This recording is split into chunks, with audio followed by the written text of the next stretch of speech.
This is my retelling of The Maiden Without Hands by the Brothers Grimm. Once there was a miller who lived with his wife and their pious daughter. All they owned was their mill and the apple tree behind it. One day in the woods, the miller met the devil disguised as an old man. He promised the miller riches in exchange for what stood behind the mill, and of course the miller agreed. It was only an apple tree. But the miller was tricked. His daughter had been picking apples, and he had bargained her away for gold. When the devil came to claim the girl, she washed herself clean so the devil couldn't take her. So the devil told the miller to take away all the water. Then the maiden wept on her hands and washed herself clean with tears. The devil raged at the miller to cut off his daughter's hands. The miller balked at this, but his daughter was brave and said, "Do what you must." And so he did what was needful.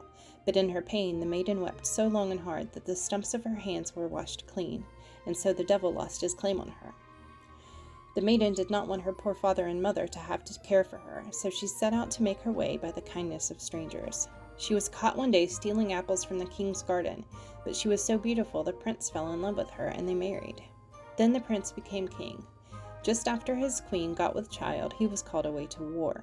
When the baby came, she sent word to the king, but the messenger fell asleep on the road. Now the devil saw his chance for revenge. He replaced the letter, saying the baby was a changeling. The king was distressed, but wrote back that his wife and her changeling baby must be protected. Once again, the devil switched the letter, so the queen received false word that the king had banished her and her child. She had the baby bound to her back and set out to make her way by the kindness of strangers. Deep in the forest, she met an old man, and the queen asked him to hold her child to her breast. After the baby nursed, the man pointed to an apple tree, and he said, "Wrap your scarred arms around its trunk."